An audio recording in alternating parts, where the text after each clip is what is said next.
Welcome to the Junior Golf Podcast, a podcast dedicated to helping parents and juniors navigate through the journey of junior golf. From fitness to mental coaching, we cover it all on this podcast. Here's your host, Ro Thompson.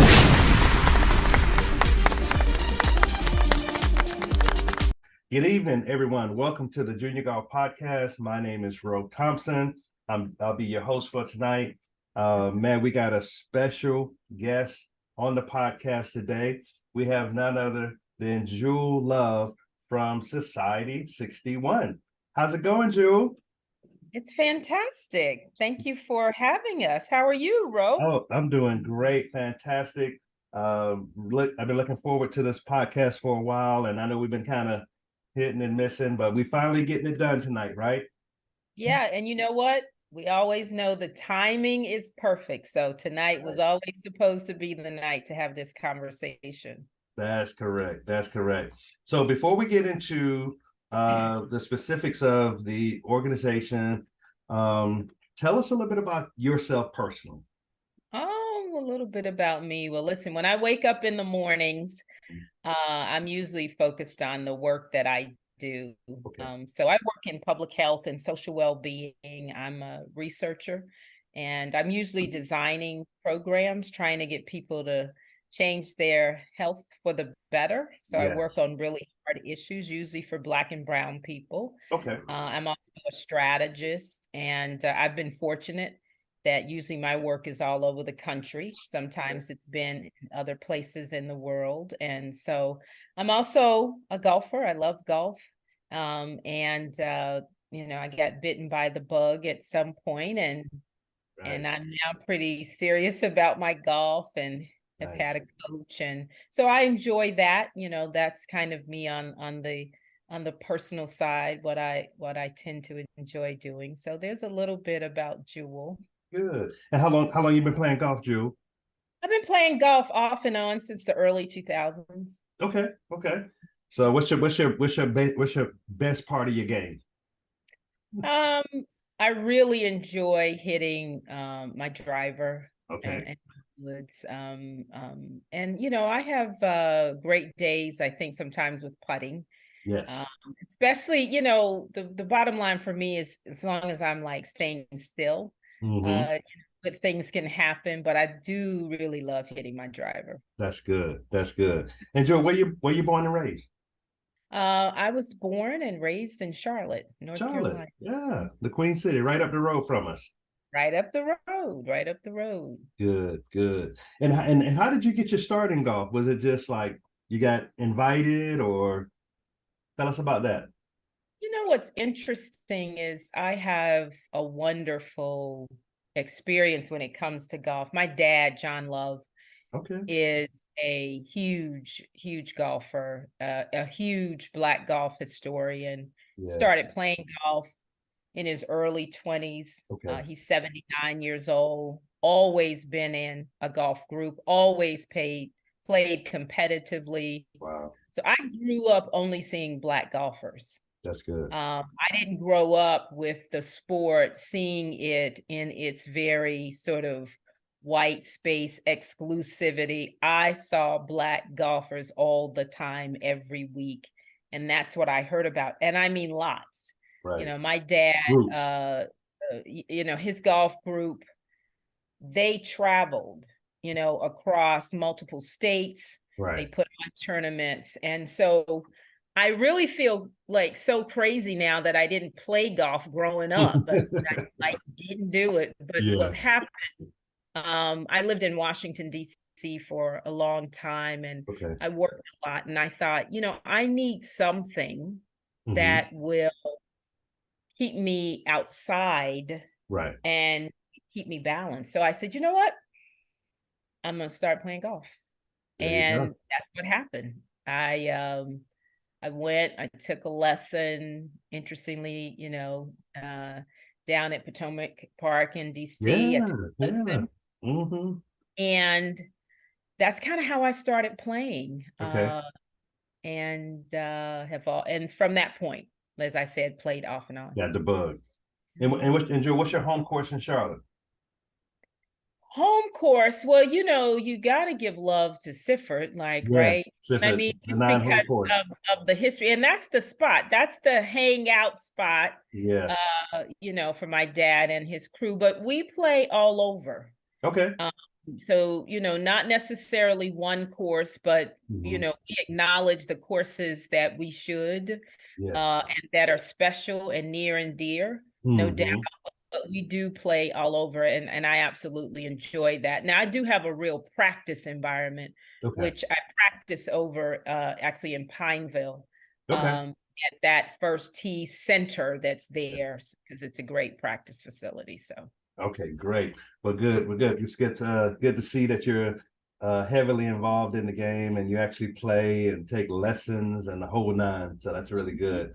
That means you're deep into it. Yeah. So tell us about Society 61. Sure. Society 61, there are two brands, and both of those brands were started by Chris Fields, Okay. actually out of Los Angeles. Initially, Chris started Society 61, which is the apparel company. Okay. So that was And first. that was first. And he was actually, he was new to golf and was watching a documentary. He was watching Uneven Lives, Pete's documentary, Pete McDaniel. And he got so moved by the history of Black golf that he was like, I would have to do something. So he started the apparel company. Mhm. And then about a year later, both of them are young companies, right? About a year later, because 61 was 2021. And then in 2022, he thought, I really need to do something that has a message in this space. And so he started the foundation, Okay. which is the Society 61 Foundation. And our focus, I'm on the board of the foundation, and I'm an advisor for both of them, really about updating the golf culture, number one. Okay. Clearly, some things have to shift if we all want to reach our goals of this game and industry being diversified on a level that we're going to be proud of.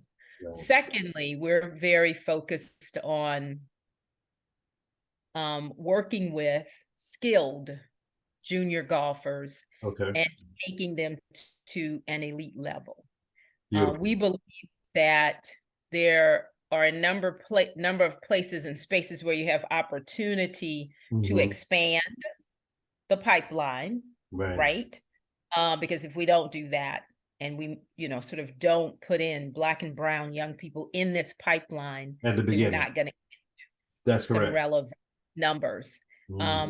And so, we believe those are sort of our focus areas in what we call this movement to truly diversify this game in a way that we may not be here, but we do know that it will happen over time. And so with our eligible for membership junior golf league, that is where for us, Black and brown junior golfers, that's where we're working with them, again, skilled, helping them take their game to the elite level, doing everything we can from A to Z to make sure they know about the industry and they can look at the industry as an option, as a career, giving them pathways. If you want to go to college, absolutely. If you want to go to college and play college golf, absolutely. You can do that too. To keep enhancing and keep updating your game. And so that's where we really do that work. And that's the center point right now when it comes to the foundation. That's good. That's good. And you're and the foundation's a 501c3? The foundation is the 501c3. That's at society61.org. Okay. And the apparel company is society61.com. And I should say this, we actually have a big sale right now with the apparel company because we're making room for new gear. Everything is $25. So head over, whomever, and check out what is there. But yeah, the foundation is the 501c3. Okay. And so Jewel, why juniors? I think that what has happened when you say sort of why juniors, for us, we really looked at the industry, the notion of, people talking about diversity, Right. and equity and And inclusion, and said, well, okay, what does that mean for Society 61?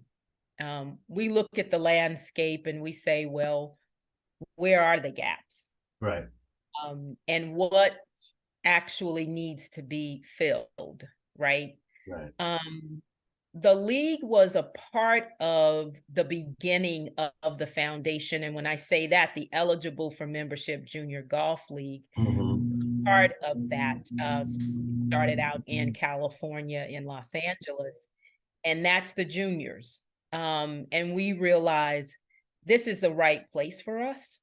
We need to keep expanding our work and expanding what is actually happening in terms of what is needed for this population. Right. Again, we talk about the pipeline. Mm-hmm. If we're going to diversify the industry, right, the reality of young people being in the pipeline is what does that. right. Okay. And it needs to be a lot. And well, sure, there have to be a lot. We have to start a lot younger. 8, 9 years old, you're embedded in this, you're embedded in the junior world in a heavy way. I need to do that to you. But if you don't put the numbers right in the pipeline, yes, and I've said this before, you will have gaps, and you will have gaps in years, and that becomes difficult to make up. And that's really, I believe, I'm a researcher, a reflection of where we are. Right. Because if we're not intentional, if we're not even urgent, right, then what? So this is where we are. So that's why juniors are our focus. We believe that's the right place and space for us. And we're really committed to this whole concept with the pipeline and expanding it. That's good. That's really good, Joel. I like everything that I'm hearing so far. And I want to ask you, you said, I know you said that the foundation's been around for the last year, per se. What have been some of the highlights of 2022? I know we just kind of getting 2023 going, and y'all got some big plans, and we'll talk about that in a few minutes. But what have been some of the strides that y'all have already started to make with the Society 61 organization? Well, we'll start with a stride of having had multiple sessions of our EFM Junior Golf League. Started that out at historic Chester, Washington Golf Course in Los Angeles. Beautiful. We added a second location, Knollwood Country Club. So that's something, and had additional junior golfers to come and be part of the league. That's important. We won the opportunity to be at the PGA show. Chris had come and participated in the African American Golf Expo.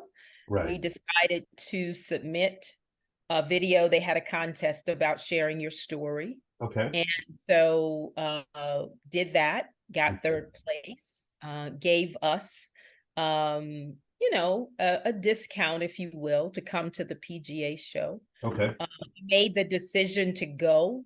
That's a highlight, because for us, we run ourselves in almost a very corporate way. Yes, it's a foundation, but we don't think small. We don't think grassroots. We looked strategically and said, well, hey, why would we go to the PGA show? Right. What's going to be a benefit for us? And we decided, yeah, we have an apparel company. We understand it's a merchandise show, but we're going to go because we want to take our message. Gotcha. And we built our entire design of our booth around sharing the message that this is who we are. This is what we're coming to do. And we're not apologetic for it, right? And we're unapologetic for it. You took the words right out of my mouth. Right. And we wanted to do that. And even in doing that, we got asked to be on a panel on the main stage. Okay. And so that moves us a little more into 2023, but these things happened at the end of 2022. And the foundation came to being, late summer-ish, if you will. So going to the African American Golf Expo, kind of, moved a number of things forward, and we've been able to do that rapidly. We have a model that we built around, an actual model that we have that is guiding our work, that is guiding how we do this. It's a 3-phased approach. And so it's there for us to also modify when needed, because again, we're kind of not out here just like, oh, we're very focused and we're very intentional. And then we've made some decisions in designing that model that go beyond having the EFM junior golf leagues to say, well, you know what? We're going to need to be an entity that also creates certain kinds of branded events for junior golfers. Gotcha. We'll talk about that in a bit, but yes, we're focused on that. We know that we have to create ways for coaches and others in the industry to see young people that never get seen. So we understand that our audio visual capabilities that we have to be put into play to create video profiles. We're looking at things like the development of a podcast that will feature our juniors from the league as co-hosts. And, we utilize our apparel company as a way to fund many things that are happening with the nonprofit and with the foundation. So, we've been on this journey and tried to certainly do it in a way that is very strategic. And not jumping too quickly, even though the train has been moving fast, but really laying out a plan, implementing that plan, and making the changes that we need to make along the way. That's good. And I know y'all have only been in a short period of time, but things are moving fast. So far, what have you seen that needs to be improved with junior golf? And that's a big question. You think about sort of junior golf, but I tell you, junior golf is not a system that was designed for us.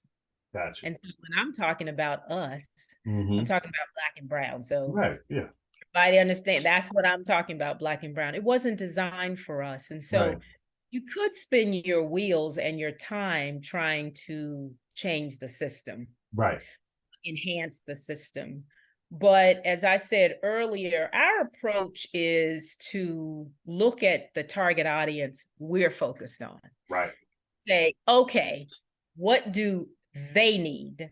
What are the gaps in this system? And therefore, which of these gaps, and it might be all of them, should we fill so that the young people we're focused on are having the best experience possible that they can have? See, we want to be very careful not to get sidetracked. And sometimes when you get too focused on the system at hand, Mm-hmm. you might get where you're veered off because your energies are on trying to make that system better or shifted or convince people. And Yeah. it's a very layered system. It's Yeah. a very, very layered system. And one thing I do, I will say to the specific question that you asked Yeah. is that our parents Mm-hmm. need way more information Yes. to understand, right, what is actually happening, Yes. needed, how this thing might flow. If you Yes. have a son or daughter that becomes really good, better and better, here's what you can expect. And so, but I think we can collectively do that as well. But there's a real deficit there. I have noticed that everywhere, like across the country, and parents are like, I don't know. I didn't know. How does Yeah. this work? Well, Yeah. shouldn't the T be telling us? No, it doesn't work like that. No. And Jewel, that's why I started the podcast 3 years ago.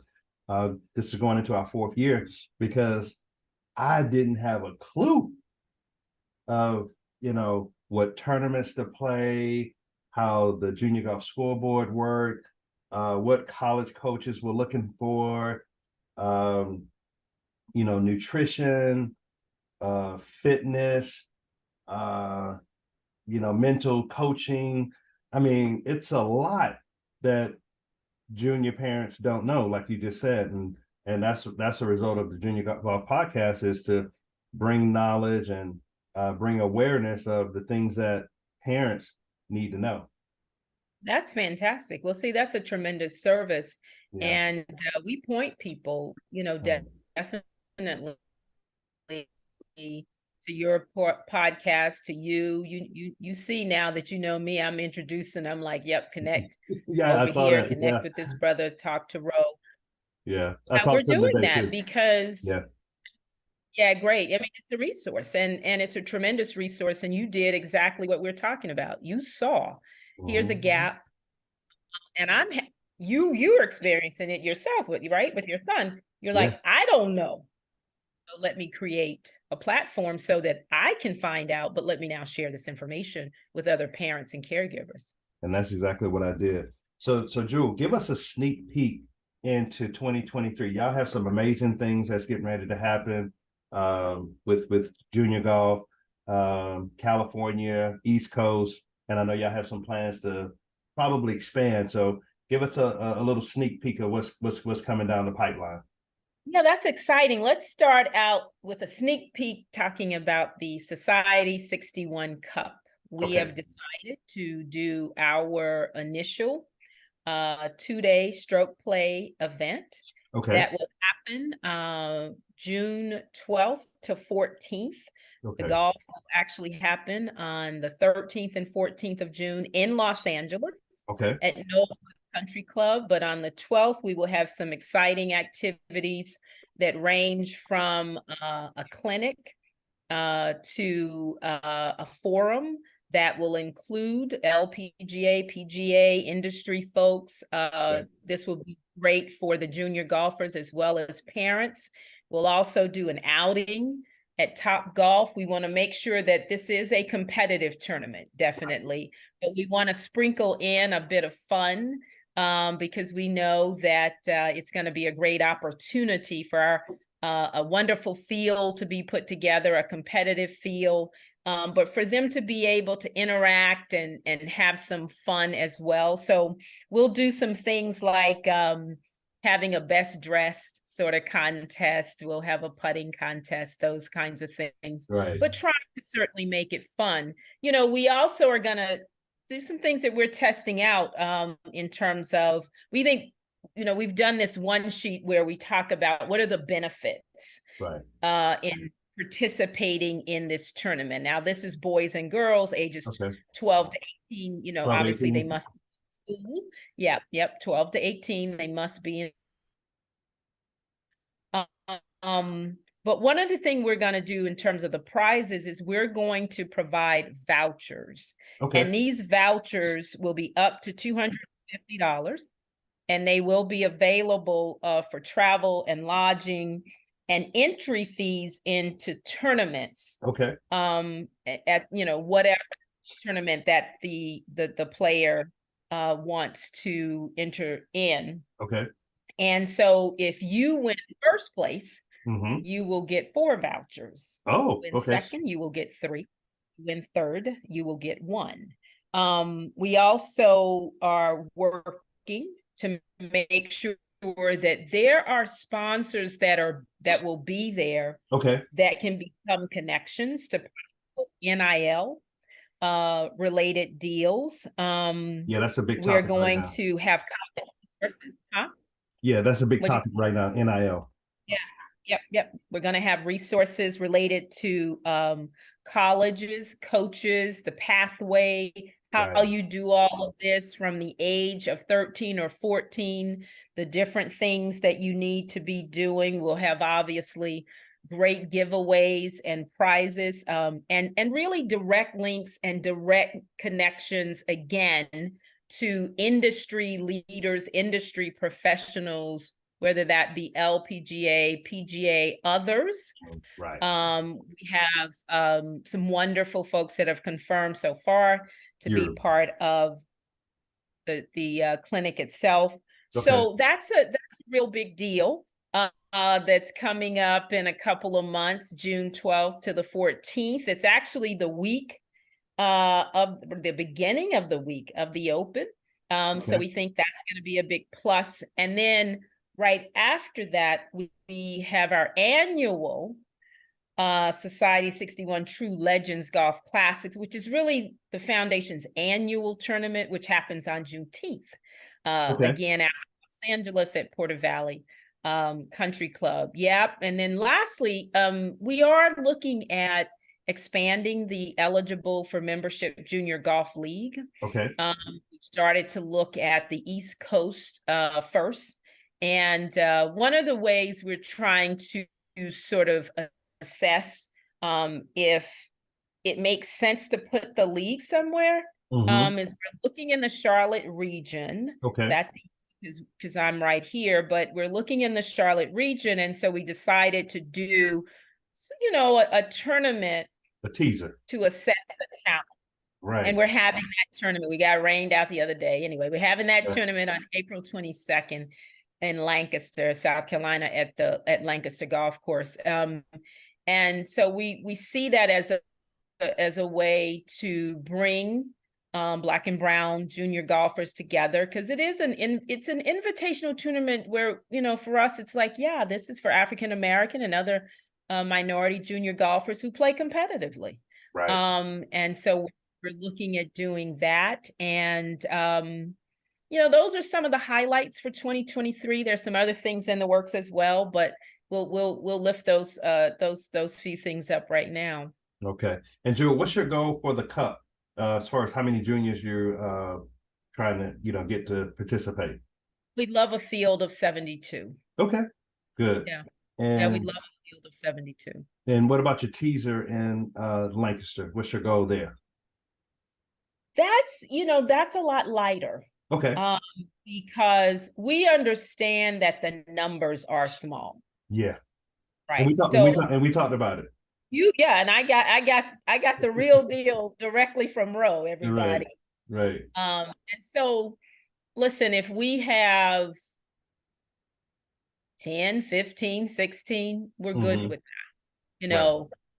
And we were right around there when, we were scheduled this past weekend and the rain got us. Yeah. But, and we think that's where it might be. Okay. And that's okay. Right. This isn't the kind of tournament where we're like, we're trying to have 40, 50, 60. Right. What we're trying to do is have competitive, junior golfers come play. Okay. Together, and so that we can really share with them who we are, talk to their parents and caregivers, and assess whether or not there would even be the interest. to be a part of the kind of league that we're talking about. That's good. That's good. Well, this has been good, Jewel. And so, Jewel, how can I know you talked about it before, but how can our listeners reach out to you on social media? I know you gave the society61.org and the society61.com. How can our listeners find you on social media? Oh, thank you. Well, you can find us on Instagram at Society61 Golf. Okay. Society61 Golf. And certainly if you have any questions that you want to ask us about anything that I've shared here, email us if you want to at info@society61.org. You can send us a direct message, right, on Instagram at Society61 Golf. Okay. That's good, Joe. That's good. So, Joe, as we get ready to wrap up, what's the